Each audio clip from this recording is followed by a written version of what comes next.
what about that invisible H you keep tucked away while putting on a brave face? It's mindlessly browsing your feed, even when you're mentally drained. It's forcing a smile at a colleague's story while feeling completely empty beneath the surface. It's whispering that you're all right when you're actually suppressing a wave of grief you can't even name. You keep your life on cruise control because pausing feels far more dangerous than just grinding it out. We often imagine pain as something explosive, a visible meltdown, or a public crisis. But the most corrosive kind of heartache is the variety we've practiced concealing, and while it's difficult to face, many of us are inadvertently participating in our own stagnation. At Looks Fine Inside, we understand that looking okay isn't the same as being okay. You aren't struggling because of a lack of character.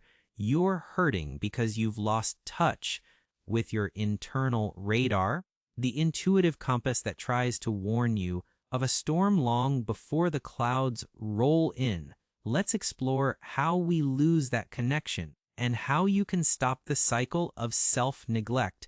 It usually begins with subtle cues: a knot in your stomach, a lingering tension in your shoulders, or a type of exhaustion that a weekend of rest can't touch.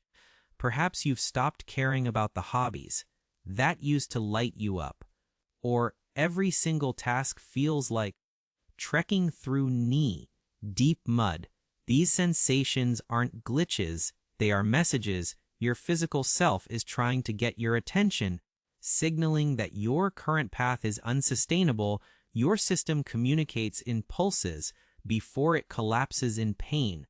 But since these early indicators don't completely stop us, we brush them off. We tell ourselves to toughen up, to stop complaining, or that everyone else is managing just fine. We ignore the subtle signals and keep the engine running hot. This is where the damage truly takes root. We mistake endurance for strength, but sometimes our resilience is actually what's breaking us. You wake up feeling defeated before the day even starts, yet you tell yourself to just keep moving. You trade away your peace and your vitality, hoping that some future version of you will finally get to rest. You're chasing a finish line that keeps moving further away.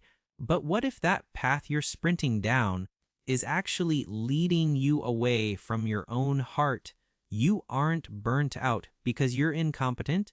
You're exhausted because your mind is reacting honestly to a lifestyle where you've been forced to mute your own needs. The real mystery isn't why you can't keep up. It's what your body has been shouting that you've been conditioned to ignore. When you function at a high level while drowning, the distress doesn't vanish, it just goes underground. If you ignore the fatigue and the numbness, your brain shifts its strategy. It enters a defensive state. Research indicates that when we are under constant duress, our brain rations its resources, essentially cutting power to the parts of us that aren't vital for immediate survival. This is a form of internal dimming. You lose your sense of wonder, your creative spark, and your natural curiosity. It isn't laziness, it's your mind trying to prevent a total system failure. The real tragedy of never stopping is that it eventually turns into a betrayal of the self. When showing up requires you to turn off your feelings, the issue isn't your personality, it's the duration of the battle you've been fighting. You stayed in it because you didn't think there was a way out. Understanding why we stay trapped is the first step toward freedom.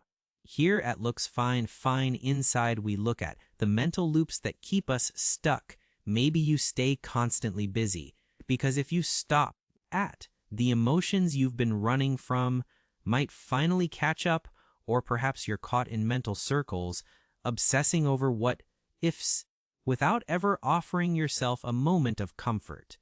You might be trapped in a specific role the reliable one or the rock, and you fear that if you show a crack, you'll let everyone down.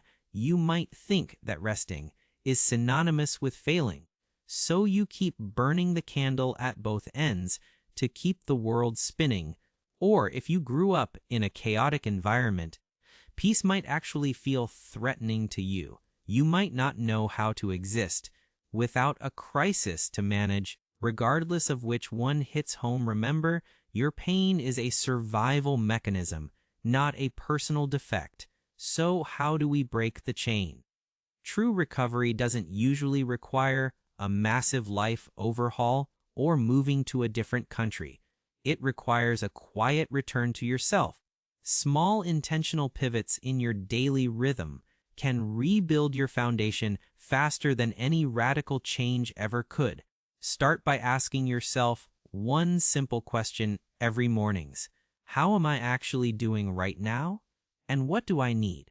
It takes less than a minute, but it re-establishes trust with yourself. Listen to the small cues. If you're drained, take 5 minutes of silence. If you're overwhelmed, step back from the screen. Every time you honor a small need, you're telling your nervous system that it's safe. Find one physical way to ground yourself, a walk, a stretch, or just focused breathing. Establish boundaries based on your actual energy levels rather than your desire to please. You don't have to fix your entire life today. Just find one small way to reduce the pressure. Allow yourself to lean on others, because isolation only makes the weight feel heavier. If you've been carrying this load in secret, please hear this. You aren't weak. You're just spent. You deserve compassion, not more pressure. The moment you acknowledge the weight is the moment you can finally start to put it down. Which part of your internal world has been trying to get your attention lately? Let's talk about it in the comments. If this perspective helped you today, feel free to share it with someone who might be struggling in silence. Thanks for being part of the community. Looks fine inside.